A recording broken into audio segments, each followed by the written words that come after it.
ഇന്ന് തന്നെ ഡൗൺലോഡ് ചെയ്യൂ. കാണൂ നിങ്ങളുടെ ഫേവറേറ്റ് ഷോസ്. അഡ്വക്കേറ്റ് ഗോകുൽ രാജിനെ നമ്മുടെ വഴിക്ക് കൊണ്ടുവരുന്നതിനേക്കാളും എളുപ്പം ഈ ഉത്തരവാദിത്തത്തിൽ നിന്ന് അയാളെ തെറിപ്പിക്കുന്നതാ. ഇനി നമ്മൾ ആലോചിക്കേണ്ടത് അതിനുള്ള വഴികളാ. അതല്ല നിങ്ങൾക്ക് ബുദ്ധിമുട്ടാണെങ്കിൽ ഞാൻ വേറെ വക്കീലിനെ കണ്ടോളാം.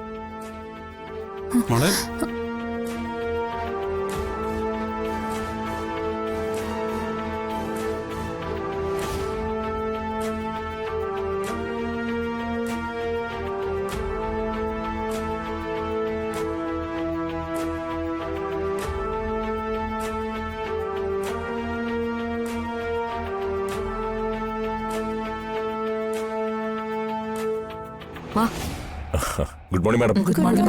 Good morning. ഇന്ന് അല്പം നേരത്തെയാണല്ലോ.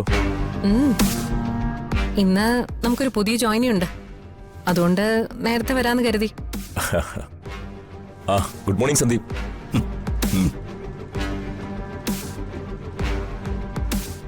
അല്ല, ഈ ഫോർമൽ വേഷം തനിക്ക് നന്നായി ചേരുന്നുണ്ട് കേട്ടോ. സന്ദീപ് വാ.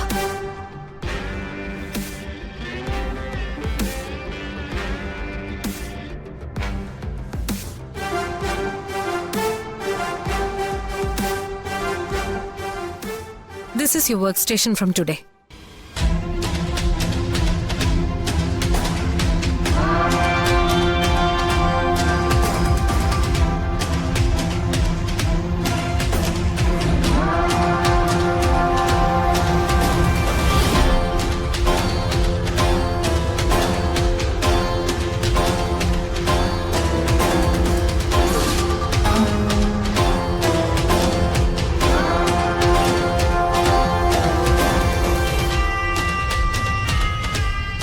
സന്ദീപ് എന്താ ആലോചിക്കുന്നത്?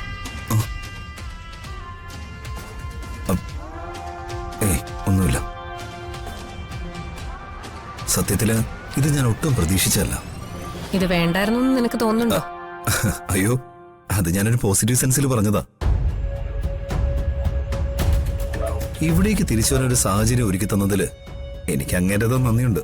പക്ഷേ ഒരു കാര്യമുണ്ട്, ഞാൻ കാരണം നിങ്ങൾ ചേട്ടനും അനിയനും തമ്മിൽ തെറ്റിയെന്ന് നാളെ പറയരുത്.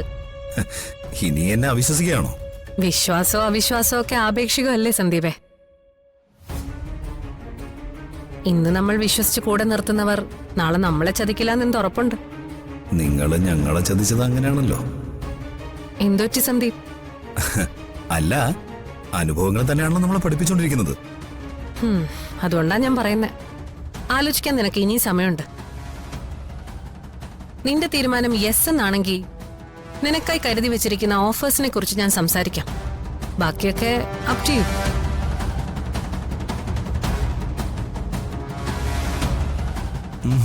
എനിക്കിനി ഒന്നും ആലോചിക്കാനില്ല.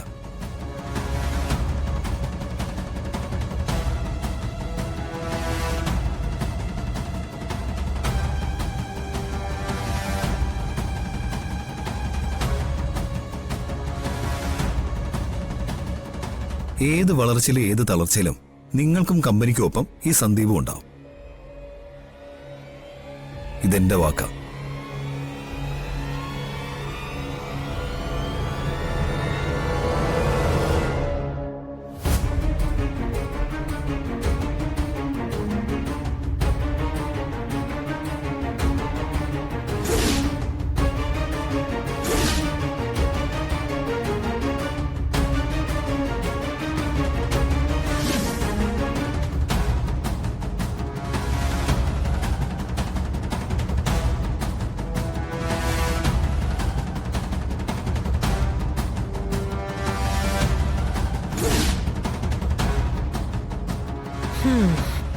സന്ദീപ് അങ്ങനെ വരച്ച വരയിൽ വന്നു.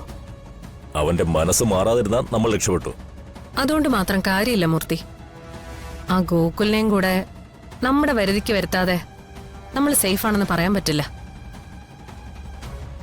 ആള് കാണുന്ന പോലൊന്നും അല്ല. ഏത് സമയത്തും എന്ത് തന്ത്രവും പ്രയോഗിക്കാൻ കഴിയുന്ന ചാണക്യ ബുദ്ധി അയാൾക്ക്.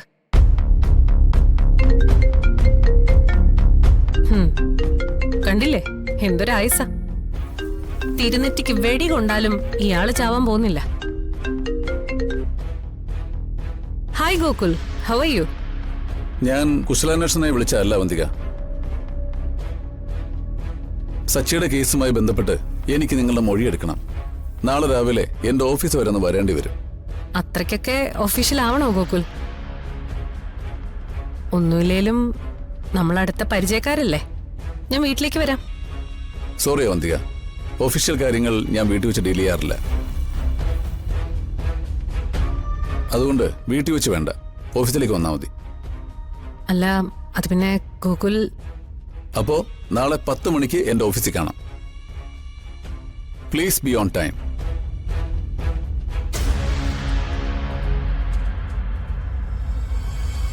മാഡം, ഇത് നമ്മൾ കൂട്ടിയാ കൂടുന്നു തോന്നുന്നില്ല മൂർത്തി.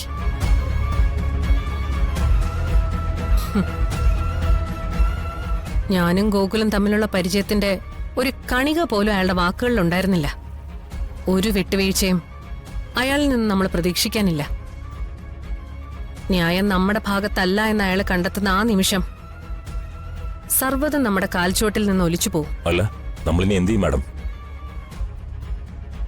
അഡ്വക്കേറ്റ് ഗോകുൽ രാജിനെ നമ്മുടെ വഴിക്ക് കൊണ്ടുവരുന്നതിനേക്കാളും എളുപ്പം ഈ ഉത്തരവാദിത്തത്തിൽ നിന്ന് അയാളെ തെറിപ്പിക്കുന്നതാ. ഇനി നമ്മൾ ആലോചിക്കേണ്ടത് അതിനുള്ള വഴികളാ.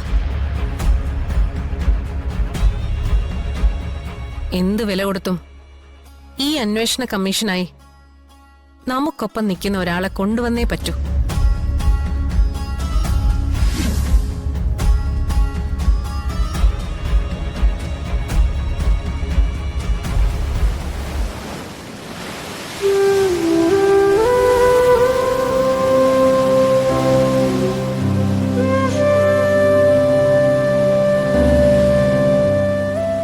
സച്ചി,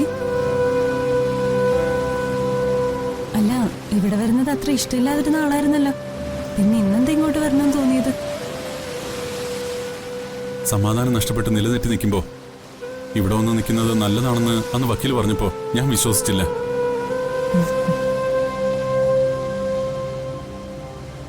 പക്ഷേ ഇന്ന് അല്പം സമാധാനം കിട്ടാൻ എനിക്ക് ഇവിടേക്ക് വരേണ്ടി വന്നു. സച്ചി എന്തിനാ ഇങ്ങനെ നിരാശപ്പെടുന്നേ? അർച്ചനയുടെ കാര്യം ഓർത്തിട്ടാണോ? അല്ല വക്കീലെ, എന്റെ കുടുംബമാണ് ഇന്നെന്റെ ദുഃഖം. സമ്പത്തും ബിസിനസ്സും എല്ലാം ഉണ്ടായിരിക്കുമ്പോൾ മനുഷ്യന്റെ വിചാരം എന്നും അതുപോലെ എല്ലാം നിലനിൽക്കുന്നതാണ്. എല്ലാം വരാനൊരു കാലമുണ്ട്, പോകാൻ മറ്റൊരു കാലവും. നഷ്ടപ്പെടലിന്റെ ഏറ്റവും താഴെത്തട്ടില്ല ഇപ്പൊ എന്റെ ജീവിതം. ലോകത്ത് എല്ലാവരോടും നമുക്ക് യുദ്ധം ചെയ്യാം, എന്തിനെ എതിർക്കാം. പക്ഷേ സ്വന്തം കുടുംബത്തിനകത്ത് സമാധാനം ഇല്ലാതായാൽ നമ്മൾ തകർന്നു പോകും.